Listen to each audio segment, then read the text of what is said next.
Alors bonsoir à tout le monde, bienvenue dans cette nouvelle émission, dans cette nouvelle intervention que je présente ici. Mon nom est François Ablé, pour ceux qui viennent de me découvrir. Je suis donc le responsable de la structure éducative et informative qui est le GSTA, Global Street Trader Academy, que vous retrouvez maintenant assez souvent d'ailleurs sur les réseaux sociaux, notamment Facebook, YouTube, et puis aussi Twitter, et également pour ceux pardon, qui nous contactent souvent par notre messagerie email, donc Gmail, qui est contact@globalstreettrader.com, d'accord? Vous recevez souvent, je crois, des newsletters et également pour ceux qui bénéficient d'un service disons, de lettres de marché financières privées qu'ils reçoivent dans leur boîte mail. Et donc, c'est avec cette messagerie-là que nous utilisons pour pouvoir véhiculer justement nos contacts et également nos messages. Vous comprenez? Donc, merci encore de suivre cette intervention. Je salue au passage tous ceux qui sont les membres du GSTA, tous ceux qui aiment donc le GSTA à travers tout ce que nous faisons. C'est très encourageant. Continuez donc de nous mettre donc des pouces, comme on le dit, et puis de partager, parce que diffuser l'information, c'est aussi contribuer également à la démocratisation de ce qu'on fait donc dans la sphère financière, et puis également de pouvoir, bien sûr, laisser des commentaires et puis donner votre ressenti, ou aussi nous faites parvenir vos questions et encouragements, c'est toujours intéressant à vous lire, d'accord? Ok. Donc, en fait, je fais cette intervention pour euh, donner mon point de vue sur la psychologie des traders, d'accord? La psychologie des traders, ou disons la façon d'intervenir sur un marché, vous comprenez? C'est un sujet sensible et d'ailleurs c'est le sujet le plus important, d'accord, dans la finance. Dans cette partie de la finance, quand on parle de finance comportementale, donc behavioral finance, ou la psychologie des intervenants, d'accord, ça résout donc cette question-là. Parce que très souvent, euh, moi le premier, hein, je suis passé par là, on peut avoir une très bonne analyse, on peut avoir une très bonne lecture macroéconomique, on peut avoir même un bon sens analytique de la politique ou de la géopolitique qui concerne directement les actifs financiers que nous travaillons. Mais si on a une mauvaise intervention, si on a un mauvais timing, d'accord, on va perdre sur les marchés. Vous comprenez? Donc, la psychologie joue un rôle crucial, non négligeable, d'accord? Parce que très souvent, on a comme l'impression que quand on est trader, on va dire trader indépendant, ou bien on vient de commencer à connaître les marchés financiers, on se fie tous à l'analyse technique, d'accord? L'analyse technique qui est de déceler en fait des patterns chartistes, qui est d'utiliser des indicateurs techniques comme par exemple RSI, stochastique, tout ce que vous connaissez, Ishimoku, des choses comme ça. Vous comprenez? Sans comprendre ce qui est derrière, on va dire, qu'est-ce qui se cache derrière les graphiques. Parce que les bougies japonaises que vous voyez souvent, donc la représentation technique des prix qu'on a l'habitude de voir, c'est un message qui est véhiculé à travers ça. Vous comprenez? Et le message général ou l'observation générale du marché, qui est également une théorie économique et qui est validée presque partout, par toutes les branches qui traversent donc ce domaine, c'est que les agents économiques ou les intervenants économiques feront toujours du mieux qu'ils peuvent. D'accord? Ça, c'est le premier constat. Le deuxième constat, c'est que quand vous êtes sur les marchés, ce n'est pas uniquement pour gagner de l'argent. Bien trop souvent, les gens, quand ils disent je vais faire du trading, c'est pour dire je vais faire du trading pour gagner de l'argent. D'accord? Si vous prenez le problème de cette façon, vous allez forcément vous faire avoir. D'accord? Le premier souci d'un trader, ce n'est pas de gagner de l'argent. C'est de gérer ses pertes, de conserver ses capitaux. Vous comprenez? On a l'habitude souvent de dire il est très facile, c'est dans le langage populaire, on dit il est très facile d'être champion, mais il est plus difficile de rester champion. Comprenez? Donc, gagner de l'argent sur les marchés financiers n'est pas une fin en soi. D'accord? Ce n'est pas un objectif, on va dire l'objectif ultime. Ce qui est important, c'est de savoir comment ne pas faire pour perdre de l'argent. D'accord? C'est en cela que la théorie économique valide cette assertion qui dit que les agents économiques vont chercher toujours à maximiser leurs profits et tout en minimisant leurs coûts. D'accord? Mais c'est parce qu'ils minimisent les coûts ou les pertes qu'ils maximisent forcément leur profit. D'accord? Parce que quelqu'un qui réussit à gagner de l'argent sur les marchés et qui n'en perd pas ou qui en perd très peu sera forcément profitable tout le long du temps. D'accord? Par contre, quelqu'un qui gagne autant d'argent qu'il en perd, il ne deviendrait pas profitable parce qu'il suffit simplement d'une journée où il fait une connerie et puis il brûle entièrement son capital. Vous comprenez? Donc, ce qui fait que la plupart des gens qui sont en bourse, ils n'ont pas le souci de gagner uniquement de l'argent. Rappelez-vous, il y a cette citation de Warren Buffett qui dit First rule in the trading, don't lose money. Second rule, don't forget the first one. Vous comprenez? Première règle, ne perds pas de l'argent. Deuxième règle, souviens-toi de la première. D'accord? Donc, la notion de gestion du risque, de gestion des pertes, elle est intimement liée par la psychologie. Et le constat que j'ai fait durant mes 11 années d'études sur les marchés financiers, c'est que sur les marchés financiers, vous n'êtes pas censé, d'accord, vous n'êtes pas obligé de prendre les prix que le marché vous offre ou bien vous propose. C'est vous qui devez offrir ou imposer, si je me permets de dire ainsi, des prix qui vous arrangent. Un peu comme, par exemple, un magicien. Un magicien qui, quand il arrive, il vous tend, disons, un jeu de cartes, d'accord? Un jeu de 32 cartes. Si vous attendez le jeu de cartes, c'est parce qu'il connaît déjà le jeu des cartes. Donc, peu importe les cartes que vous allez prendre, il connaîtra la carte et il saura comment faire pour la retrouver. Vous comprenez? Donc, c'est dans la même mesure que lorsque vous êtes sur les marchés, quand vous allez offrir au marché les différents seuils d'intervention qui sont, on va dire, repérés par des prix, donc vous allez offrir différents prix techniques, d'accord, ou des prix qui sont basés sur votre lecture analytique du marché. Quand le marché viendra se poser sur un de ces prix, vous saurez ce qu'il faut faire par rapport à sa réaction, bien sûr. Vous saurez s'il faut acheter, s'il faut vendre, d'accord? Mais si vous n'avez pas de prix et que vous pensez que le marché, en allant à gauche, il faut aller à gauche avec lui, mais le marché va vous balloter. Ça veut dire que vous serez fortement dépendant des mouvements du marché et donc, ce qui veut dire que puisque vous n'avez pas non seulement de plan et vous n'avez pas d'objectif, c'est-à-dire vous n'avez pas cette notion de gestion du risque, vous serez fragilisé émotionnellement, donc psychologiquement. D'accord? Donc toutes ces notions sont intimement liées. Voilà pourquoi il est très important de pouvoir être conscient non seulement de ce qu'on fait sur les marchés, il faudrait être aussi, il faut savoir que quand on est sur les marchés, on n'est pas là seulement pour gagner de l'argent, mais pour conserver des capitaux, pour gérer des pertes, d'accord? Vous êtes un trésorier, vous avez une caisse et vous devez gérer justement le flux de trésorerie de votre caisse. Parce que si vous prenez des positions injustifiées, si chaque dollar qui sort de votre capital n'a pas été justifié, vous ne ferez pas long feu sur les marchés financiers. C'est-à-dire qu'il y a des positions que vous n'êtes pas obligé de prendre et il y a des prix également que vous n'êtes pas obligé d'acheter. Un peu comme à l'image couramment, quand vous allez par exemple acheter une chaussure dans un commerce, d'accord? Le commerçant, il va vous dire que la chaussure coûte 50 $. Mais est-ce que vous êtes obligé d'acheter la chaussure? Vous comprenez?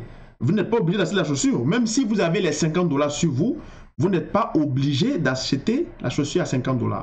Vous pouvez négocier ça à 30 $, vous pouvez négocier à 40 $ si c'est permis, d'accord? Parce qu'il y a des magasins où on ne négocie pas les prix. Mais si vous pouvez négocier, ne vous gênez pas de négocier, d'accord? Parce que c'est votre argent. L'argent qui sort de votre poche doit être justifié. Si ce n'est pas justifié, ça veut dire que vous ne savez pas ce que vous faites, d'accord? Et c'est pareil sur les marchés. Vous pouvez détecter un seuil de prix. Par exemple, ici, on voit bien sûr le seuil de l'USD CAD, pardon. Donc, l'USD CAD, ici, on a différents prix qui sont donnés par la moyenne mobile. Il y a un prix qui est en mauve ici, qui est à 1,31 1,31, on va dire 149, bon, 1,31, 150. D'accord?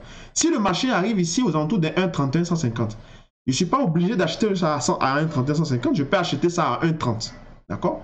Mais le prix que je vais acheter, le marché est libre soit de me donner ce prix ou il n'est pas, ou il ne me donnera pas ce prix. D'accord? Mais je peux avoir plusieurs prix. D'accord? Plusieurs chaînes d'intervention. Soit je l'achète à 1,31, 150, soit je l'achète à 1,30 pile, soit je cherche à l'acheter par exemple à 1,32. Ça dépend de moi. Mais le marché ne me donnera pas de prix. Ce n'est pas le marché qui choisit mes prix. D'accord? Le marché, lui, choisit sa direction. Et c'est ça la psychologie qu'il faut avoir au niveau du trading. Quand on parle de psychologie de trader, c'est-à-dire les traders sont des gens qui sont extrêmement patients. Ce sont des gens qui sont extrêmement aussi versatiles, donc qui savent s'adapter à les différentes situations. De sorte que s'il était acheté par exemple à 1,31, 150, d'accord, et qu'il voit que 1,31, 150 a été cassé, il ne va pas s'entêter à vouloir acheter. Il peut vendre justement à 1,31, 150. Donc, quand vous décelez des figures ou des patterns chartistes, vous n'êtes pas obligé d'acheter ou de vendre, en tout cas, le premier prix que vous percevez à partir de l'observation technique. Par exemple, ici, au niveau de l'USD4 encore, on voit bien ici qu'il y a un canal ascendant, d'accord? Un canal ascendant qui est clairement identifié ici. On sait que les canaux ascendants, la sortie se fait généralement baissière, d'accord? Bon, mais est-ce que je suis obligé de shorter quand le prix va baisser au niveau du canal? Je ne suis pas obligé de shorter. Je peux attendre après, quand il va perdre de la valeur, pour pouvoir le repayer plus bas. Vous comprenez? Donc, c'est une question de jugeote, on va dire, une question de jugeote, une question c'est un jeu psychologique, un jeu émotionnel, d'accord, qui est établi entre l'intervenant en bourse et puis le marché. Le marché va chercher toujours à vous piéger et c'est à vous de ne pas chercher, de ne pas tomber dans le piège, d'accord? Donc, les actions que vous allez mener seront bien sûr de faire de votre mieux pour conserver vos capitaux, voilà, en tant qu'intervenant, et puis également de minimiser le plus que possible, première règle, vos pertes afin de maximiser le plus grandement vos profits. D'accord? Donc, c'est à partir de cet instant, si vous comprenez cette notion de gestion de vos pertes par la psychologie, vous deviendrez forcément un des meilleurs traders au monde. Moi, je dis souvent que pour moi, un meilleur trader, ce n'est pas celui qui gagne 15 000, 20 000, 30 000. D'accord? Un bon trader pour moi, ou le meilleur trader pour moi, c'est celui qui, le matin, est à moins 1000 dollars, et puis à la fin de la journée, il finit à moins 100 dollars. Lui, c'est un grand trader. Vous comprenez? Parce qu'il a réussi à maîtriser, à gérer non seulement ses émotions, parce que ça fait peur et ça fait paniquer de voir qu'on est en perte de moins 1000 dollars, et surtout quand la position est en cours, ça veut dire que la position est susceptible de continuer encore, elle peut s'aggraver. Et puis, à la fin de la journée, comme un coup de baguette magique, il se retrouve avec une perte de 100 dollars. Soit la perte a été couverte à partir d'une autre position qu'il a prise, d'accord, donc il a fait du hedging, c'est-à-dire qu'il a couvert sa perte, d'accord. Soit il était tellement confiant de son analyse, donc il a laissé le marché progresser tout en, on va dire, tout en la balisant, et puis en se disant que si on arrive à ce niveau net, je coupe, peu importe l'issue de la position, d'accord. Donc ce type on va dire, ce type de gestion, ce type de réaction démontre en fait l'aptitude, on va dire, exceptionnelle de ce genre de traders-là, qui sont capables de pouvoir gérer les pertes, qui sont capables de pouvoir éliminer systématiquement le risque probable de perdre de l'argent, vous comprenez? Et ce n'est pas grave. Beaucoup de gens vont dire, oui, quand on rentre en position et puis on sécurise la position, ben, on se fait stopper, d'accord? Ce n'est pas vrai, d'accord? Et puis, même si c'est vrai, même si, donc je prends pour acquis que c'est vrai, même si c'est vrai, moi, je préfère être stoppé 8 fois sur 10, d'accord? Stop win, stop 0. Et puis, les deux dernières fois dans lesquelles je vais rentrer en position, donc je vais m'obstiner à rentrer en position sur des niveaux bien précis parce que je rentre, par exemple, à une position A1, on m'invalide, on me sort du marché avec 0 gain, mais 0 perte, d'accord? Je vais chercher à rentrer sur la position à A2 ou à A3 et ainsi de suite. Ça va dépendre donc de l'évolution du marché. Mais je préfère être stoppé plusieurs fois et puis la fois où je ne suis pas stoppé, ben, le marché va dans ma direction plutôt que de laisser le marché fluctuer dans la zone où je suis prêt à perdre de l'argent. Vous comprenez? Parce que, évidemment, on ne sait pas si le marché va s'en tenir à cette zone. D'accord? Le marché peut aller au-delà de cette zone. Et en ce moment-là, la perte s'agrandit. Parce que ce que vous ne savez pas, c'est que quand vous dites « je suis prêt à perdre 30 points », ça veut dire que vous êtes prêt, vous donnez en quelque sorte la possibilité au marché de venir justement, de baisser justement de 30 points. Et c'est l'une des plus grandes erreurs que les gens font sur les marchés financiers. Or, il ne faut pas laisser justement le marché, il ne faut pas laisser la possibilité au marché de fluctuer dans une zone où vous êtes prêt. Même si vous êtes prêt psychologiquement à perdre, d'accord, ce n'est pas raisonnable de permettre au marché de vous faire perdre de l'argent. D'accord? J'enseigne donc la méthode, l'attitude et l'approche, comment est-ce qu'il faut faire pour ne pas être exposé au stop loss dans ma formation. Mais quand j'étais en salle de marché, je ne comprenais pas pourquoi les traders des institutions, les traders institutionnels comme on dit, ne tradaient pas avec des stop loss. D'accord? J'étais vraiment étonné. Il y avait donc cette approche que j'enseigne, donc qui était nouvelle pour moi, je la découvrais, parce que moi, dans ma tête, quand on rentre en position, on met un stop. C'est ce que la plupart des gens ont appris. Or, ce n'est pas souvent vrai. D'accord? Il y a des phases de marché où on n'a même pas besoin de rentrer avec un stop. D'accord? Et puis d'ailleurs, il y a la façon de faire, très souvent, ce n'est pas de placer un stop loss. Il y a d'abord certaines approches à avoir, certains préceptes à faire avant de mettre un stop loss. Le stop loss, on le met quand par exemple on quitte l'écran, donc on n'est plus devant l'écran, donc on ne voit pas ce qui se passe dans le marché, donc on met un stop juste pour sécuriser la position. Moi, je parle toujours de sécuriser la position. Ou alors, quand par exemple, on a engrangé une certaine partie de gain, donc on veut sécuriser une partie de gain, au lieu de couper 80% de la position et puis de laisser courir, comme ce que d'autres font, moi je mets plutôt ce qu'on appelle aussi souvent le trailing stop loss, donc je mets un stop aux 80% des gains qui sont atteints, d'accord? Et puis je laisse également courir la position.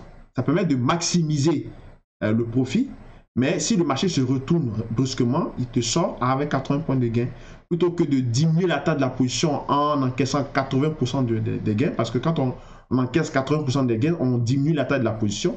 Donc, du coup, il y a un latent qui court. D'accord? Ce genre de positions peuvent être aussi faites dans une optique de, on va dire, optique de pyramidalisation de la position. C'est-à-dire qu'on va prendre les latents pour financer un peu en complétant sur les unes envers les autres pour financer d'autres positions. D'accord? Ça peut se faire. Mais généralement, il faut plutôt laisser le temps au marché de vous donner le maximum que vous puissiez extraire du marché pour pouvoir, comme on dit, maximiser vos profits tout en minimisant la perte. D'accord?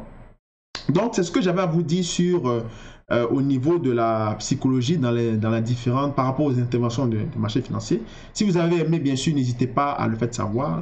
Mettez un like. Partagez là et puis aussi poser des questions. On peut ouvrir un débat. Laissez en commentaire ce que vous avez donc à vous dire ou ce que vous pensez de cette approche parce que c'est cette approche que j'enseigne justement dans mes formations.